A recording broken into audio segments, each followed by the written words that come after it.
Om Namo Bhagavate Vasudevaya.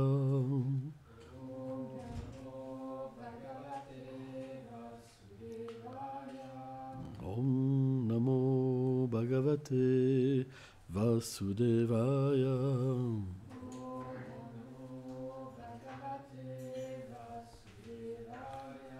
Om Namo Bhagavate Vasudevaya.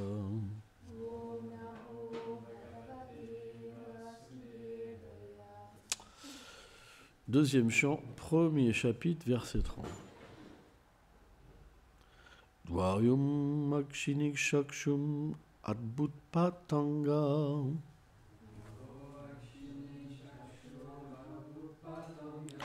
Paksham Mani Vishnam Hanim Ubecham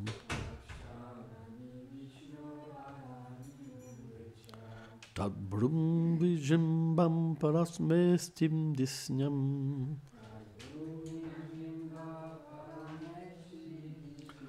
Maposyam Talum Rasam Eva Jiva.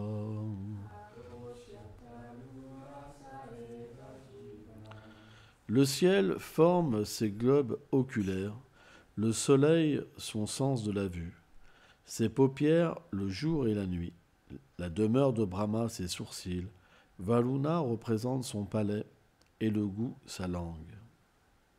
Commentaire. Selon Srila Vishwanath Chakravarti Thakur, le mot Dayu signifie les cieux, ce qui veut dire que le soleil dans les cieux représente les deux orbites de ses yeux.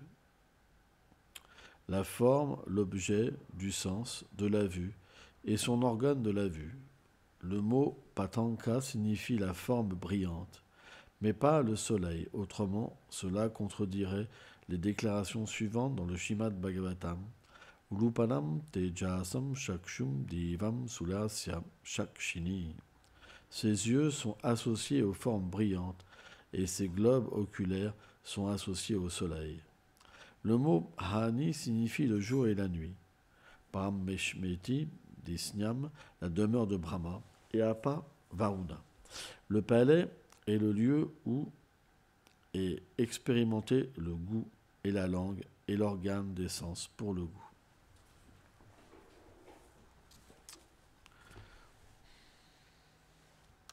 Omaganati Milandasya, Ganam Janam Shalakaya, Shakshuru Meditam Jena, Taisme Shigulave Namam. Namam Vishnu Padaya, Krishna Plistaya Bhutale, Srimate Bhaktivedanta Swami Nitinamine, Namaste Sarasvati Deve Golavani Prachaline, Nilveshesha Sunyavadi Prachatya Deshataline. C'était dit auparavant que la description de la forme universelle est destinée à ceux qui ne peuvent pas fixer leur pensée sur la forme du Seigneur suprême, son nom, ses attributs, ses divertissements.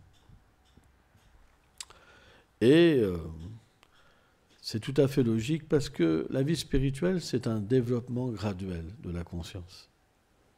Or, suivant les vies passées, l'être a plus ou moins de perception de la vérité. Or, parfois, un jeune dévot, et ça c'est quelque chose qui est fréquent, il peut se retrouver dû à une sukriti, donc des actes pieux, momentanément dans un endroit, dans un temple par exemple, mais parce qu'il n'a pas assez d'actes pieux et qu'il manque de vision, à un moment en fait, il redevient attiré par le monde matériel. C'est quelque chose qui est fréquent. Cette plateforme, on appelle ça la plateforme où on n'est pas fixé dans le service de dévotion, Anishta Bhakti. Ça veut dire que bien qu'on soit présent, et bien qu'on souffrait, par exemple, dans le monde matériel, c'est pour ça qu'on a rejoint un temple pour s'extirper quelque part de ces souffrances, on commence à souffrir dans le temple et on commence à se dire « c'était pas si mal avant » et vouloir revenir en arrière. C'est quelque chose qui est fréquent. C'est pour ça que Krishna, il dit dans la Bhagavad Gita, dans ce verset Bunjayante, qu'il faut beaucoup de vie en fait pour se fixer dans le service de dévotion. C'est pas quelque chose de si simple que ça. Au début, on est très enthousiaste, puis quand il faut se purifier et abandonner les désirs et surtout le faux ego, alors c'est extrêmement difficile. On voit qu'on va de nouveau mentir, jouer des doubles jeux, etc., etc. Et finalement, on va se sentir de moins en moins bien dans la demeure du Seigneur, parce que quand on n'a pas une tenue impeccable, à ce moment-là, on se sent nous-mêmes éjectés, en fait, de nouveau dans le monde matériel. C'est pourquoi c'est pas facile de rester dans un temple, c'est pas simple. C'est vraiment pas facile. Et le maître spirituel, il connaît le cœur de ses disciples, il sait où sont ses disciples. Le disciple peut dire tout va bien, mais le maître spirituel, il sait que ça ne va pas. Il sait que la personne, elle est à 2 doigts de partir. Elle est prête à tout lâcher. Pourquoi ? Parce qu'en fait, quand on se comporte mal dans la maison du Seigneur, quand on ment au maître spirituel, par exemple, etc., on crée des réactions qui sont très fortes. Et à un moment, on n'en peut plus, quoi. Les réactions matérielles, elles nous recouvrent notre conscience. On devient de plus en plus dans l'ignorance et oublieux de notre nature spirituelle. Mais quand on fait un peu d'avancement spirituel, on devient quelque peu conscient qu'on est une entité spirituelle, mais quand on agit mal, automatiquement, cette conscience devient graduellement recouverte de nouveau. Et alors, on se retrouve dans ce lieu qui est le temple et on se dit, qu'est-ce que je fais là ? On commence à regarder les dévots qui dansent et on se dit, ouais, c'est vraiment bizarre, etc., etc. Puis on commence à se rappeler ce que disaient les gens de nous.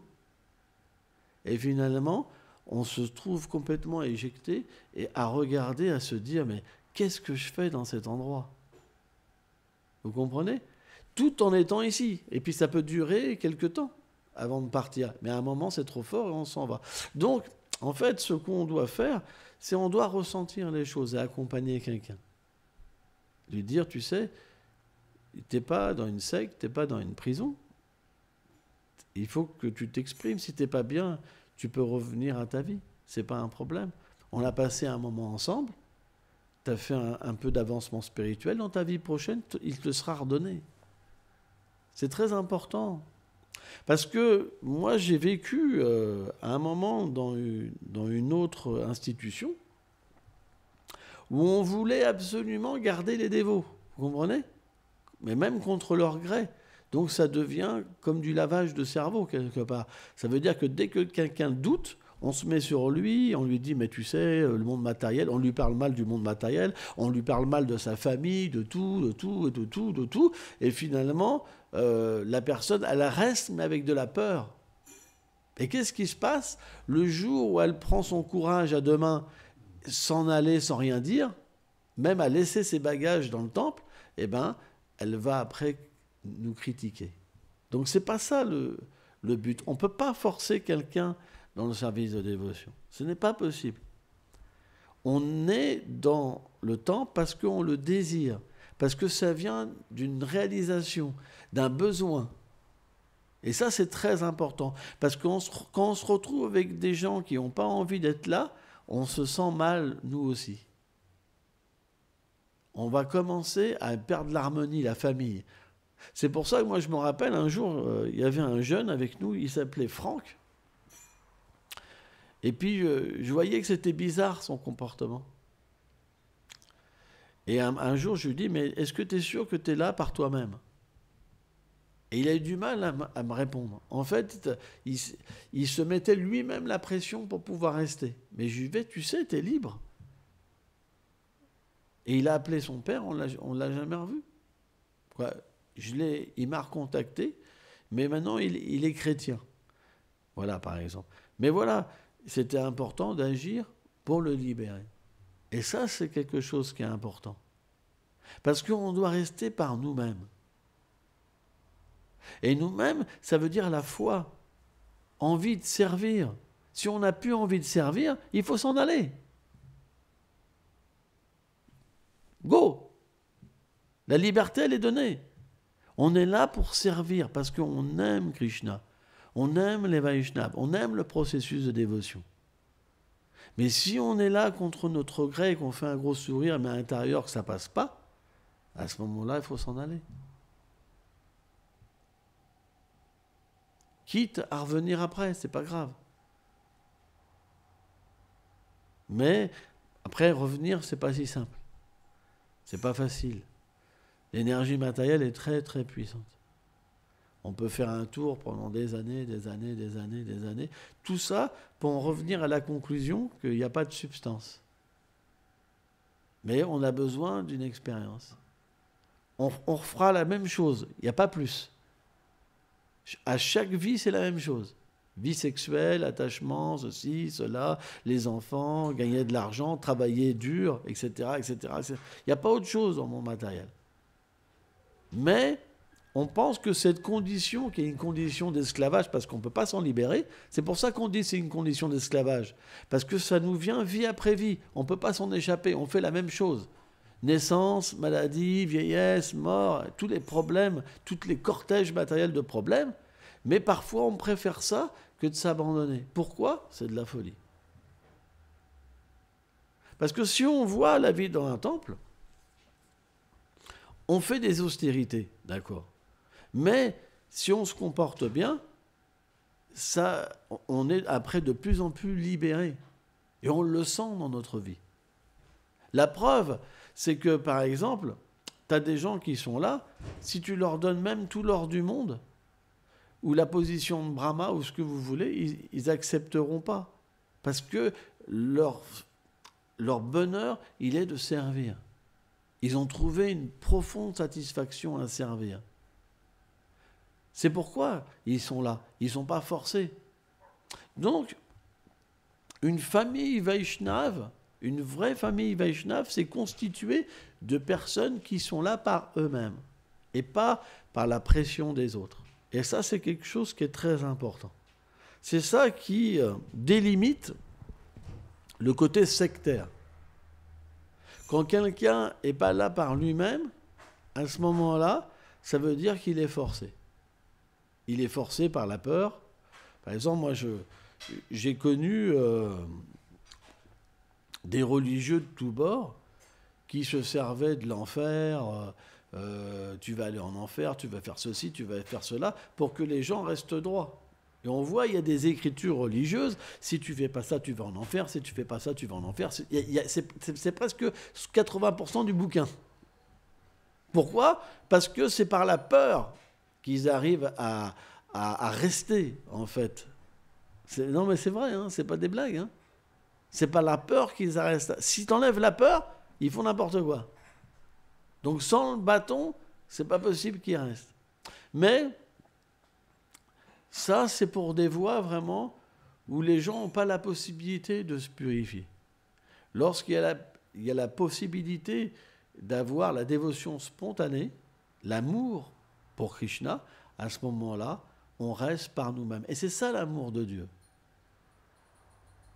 Parfois, un jeune dévot, il se demande, mais qu'est-ce que c'est l'amour de Dieu ? L'amour de Dieu, c'est simplement, on reste par nous-mêmes. On fait le sacrifice par nous-mêmes, parce qu'on le désire. C'est ça l'amour.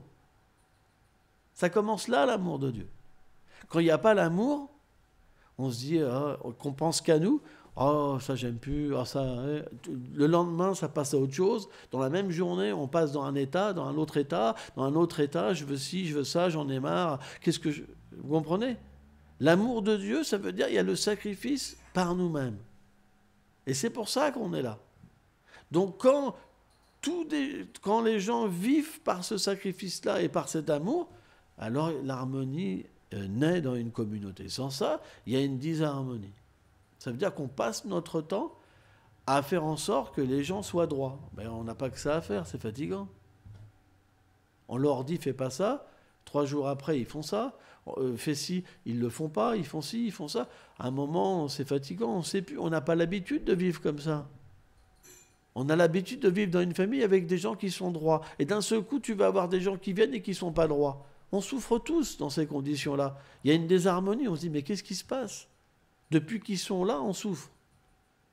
Ils viennent avec leurs problèmes et ils t'injectent leurs trucs et ils ne sont même pas capables d'être droits. C'est pas ça. Si vous voulez rester dans un temple, il faut être droit. Il y a ce sacrifice. Vous n'êtes pas là pour prendre, vous êtes là pour donner. Le service de dévotion, ça veut dire donner. Si vous êtes là pour prendre, c'est pas la peine, partez. D'autres viendront qui seront sincères. Sans ça, on va créer une désharmonie dans le groupe et les gens vont commencer à souffrir. Au lieu d'avoir la félicité, les problèmes arrivent de partout. Vous dites, mais qu'est-ce qui se passe là? Vous comprenez? Non. Donc, c'est important de comprendre ce qu'on fait dans un temple.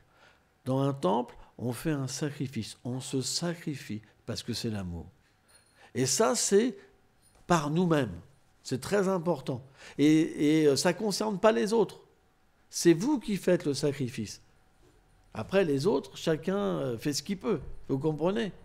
C'est pas parce que vous donnez beaucoup que vous allez vous dire « moi je donne tout, l'autre il donne rien ». C'est pas ça le sacrifice. Le sacrifice, c'est que vous êtes heureux de donner. Vous ne regardez pas l'autre s'il donne ou pas. Vous comprenez? On n'est pas là pour... on ne sera pas tous au même niveau de sacrifice. C'est pas possible. Il y a différents degrés d'amour. Mais, naturellement, celui qui en a plus, il peut comprendre l'état d'esprit de ceux qui en ont moins, leurs difficultés aussi, et les aider. Mais il faut que ceux qui en ont moins, ils le désirent au moins.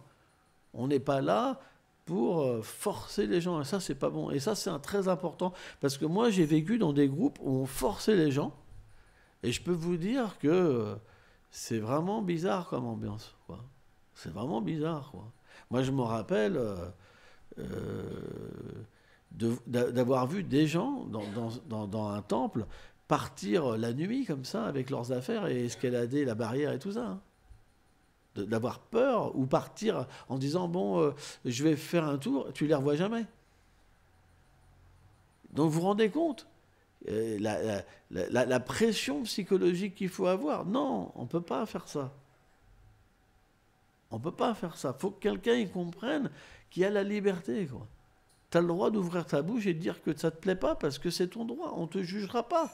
On te dira merci pour l'aide que tu nous as donnée, même si c'est que 6 mois, ou 8 mois, ou 10 mois, ou 2 ans. Et la personne, on ne la juge pas. Donc elle a la possibilité de revenir aussi.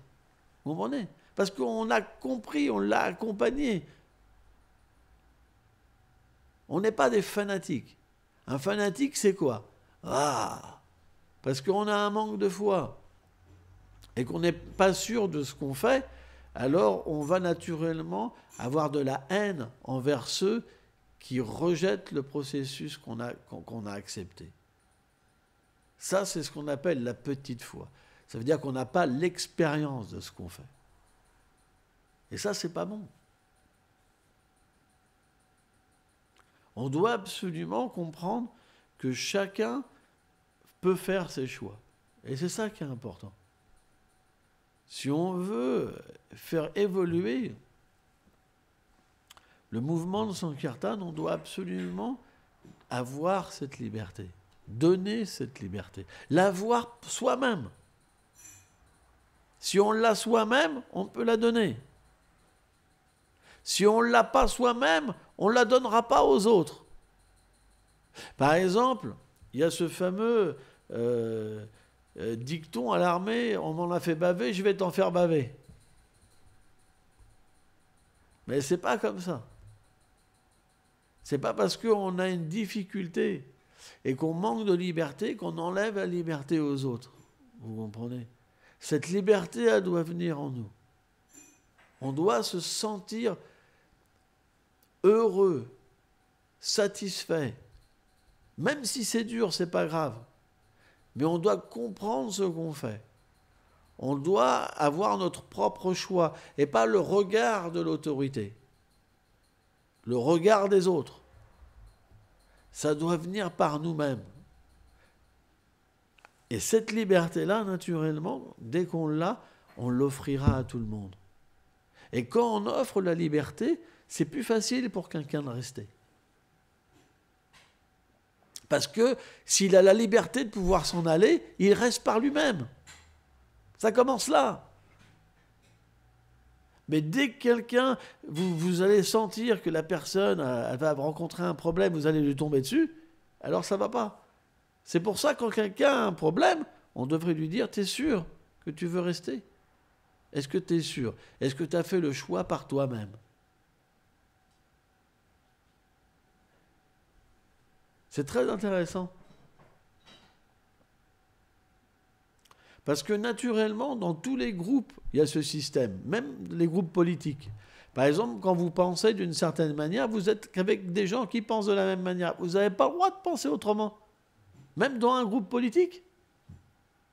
Vous avez le regard des autres. Et vous vous dites, si je pense autrement, qu'est-ce qui va se passer? Donc vous êtes obligé de mentir. Vous cultivez une dualité. Vous êtes là, ah ouais, c'est génial, alors qu'au fond de vous-même, vous n'en êtes pas sûr. Et religieusement, ça peut être la même chose.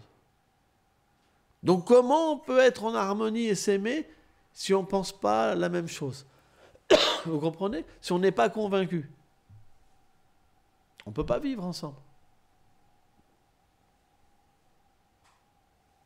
Et comment quelqu'un qui a la liberté et qui a l'amour, il peut voir quelqu'un qui souffre et qui quelque part, est dans une dualité et se cache, etc. Non, ça fait pas...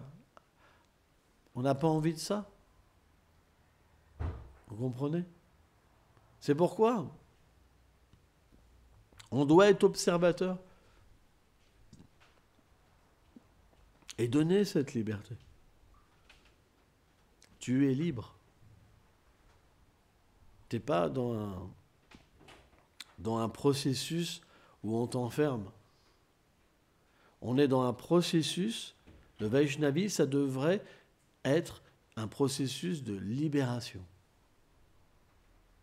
Et c'est ça qui est dommage, parce qu'on a vu dans le passé des communautés qui s'étaient enfermées dans un processus inverse. Et ça a fait beaucoup de dégâts. Parce que ce n'est pas du tout le processus du Vaishnavisme. Le Vaishnavisme, c'est un processus de libération. Et pas d'esclavage à un dogme, à une foi. C'est pourquoi, même si on n'est pas beaucoup, ce n'est pas grave. Mais on doit privilégier le fait de donner cette liberté. C'est très important. Comme ça, les gens qui vont venir, ça sera des personnes qui vont accepter vraiment un processus, mais sain. Vous comprenez? C'est super important. Sans ça, on va se tromper. À un moment, ça va déraper. Ça va déraper. C'est pourquoi je demande aux personnes qui sont ici, s'ils ne se sentent pas bien, ils sont libres de s'en aller. Ils viennent me voir, 5 minutes après, ils font leur paquet, ils s'en vont. Ne vous sentez pas obligé de rester. Parce que ça doit être votre choix. Retourner à Krishna, c'est un choix. Vous n'obtiendrez rien sans le désir pur. Alors bien sûr, le désir, il augmente, il change. Mais si on a une mauvaise attitude, c'est pas vrai. Ça peut être pire même. Si notre attitude n'est pas bonne. C'est pour ça qu'on doit être simple. Le Vaishnavisme, ça offre la liberté quand on est simple. Et pas sur une plateforme de duplicité. La duplicité, c'est quoi? On dit quelque chose, on pense autre chose. Quand ce que tu penses et tu dis, c'est un, alors c'est la véracité. Mais quand ce que tu penses et que tu parles, c'est deux, c'est la duplicité. Or, le Vaishnavisme, la liberté et la véracité, c'est très proche. Très, très proche. Quand on se sent libéré, on ne peut pas vivre avec deux sons de cloche en nous. On ne peut pas, c'est pas possible. On ne peut pas vivre comme ça. Et on ne peut pas vivre avec des gens qui sont duplicites. C'est pour ça qu'on doit leur donner cette liberté. T'as essayé, c'est bien. Ça ne te plaît pas, c'est pas grave. Va là où tu te sens bien.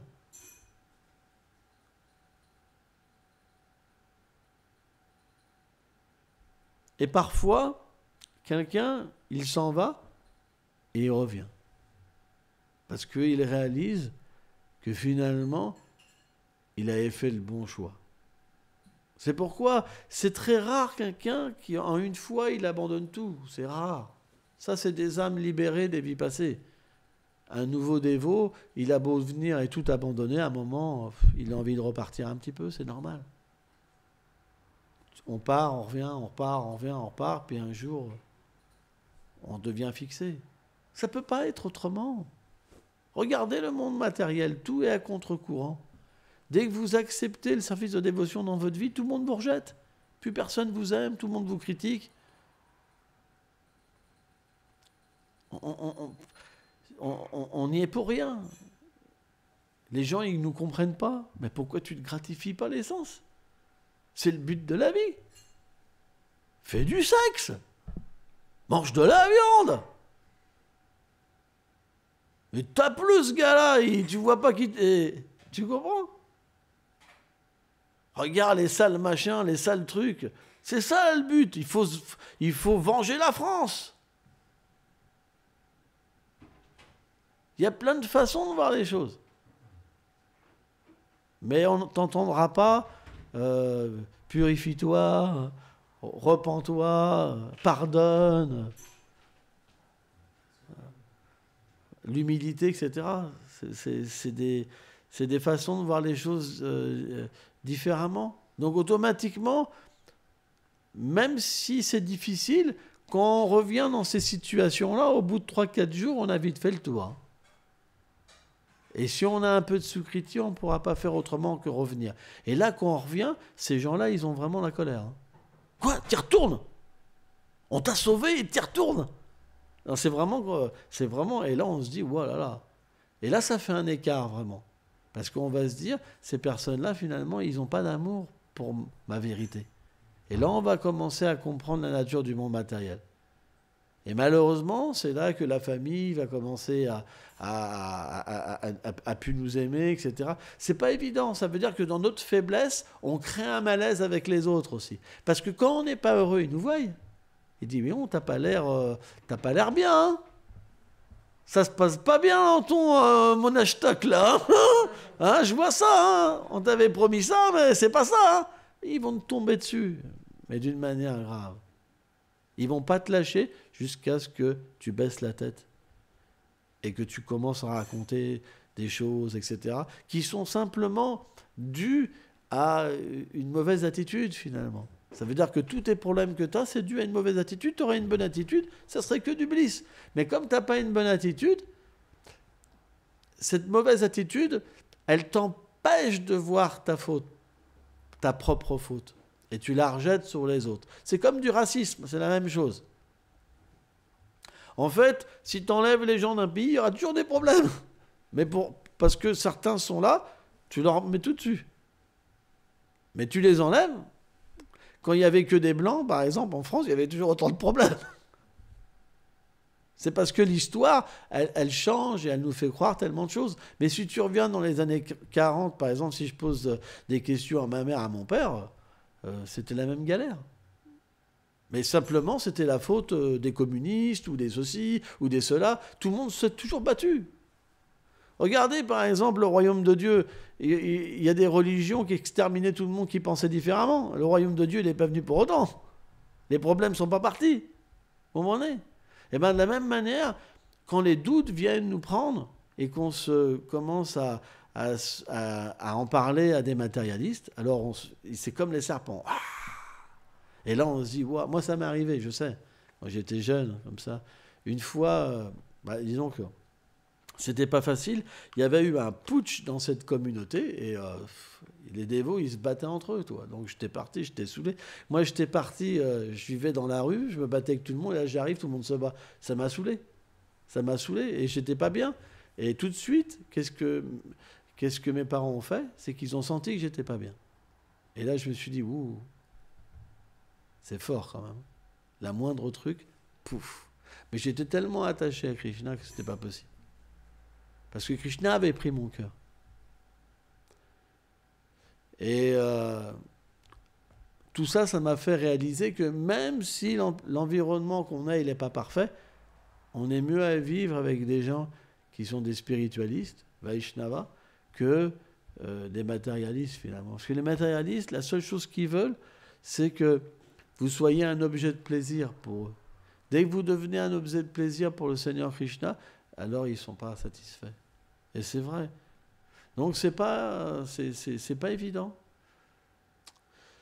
C'est pas évident. C'est pourquoi on doit vraiment avoir cette discrimination en nous. Est-ce que je suis là par moi-même? Est-ce que c'est ce que je veux au plus profond de moi? Si des fois je ne me sens pas bien, c'est parce qu'il n'y a pas que ça. Si je me pose la question d'aller ailleurs, c'est parce qu'au fond de moi-même, je ne veux pas la pure dévotion. Je ne veux pas le pur service de dévotion. Je ne veux pas être dans mon identité éternelle. J'ai encore des désirs. Et ça veut dire que dans cette vie, je n'atteindrai pas la perfection. Retourner à Krishna, ça veut dire faire ce choix. Je t'appartiens. Même si c'est dur, je ne peux pas revenir en arrière. Je t'ai donné mon cœur. Qu'est-ce que je peux faire maintenant sans cœur? Merci beaucoup.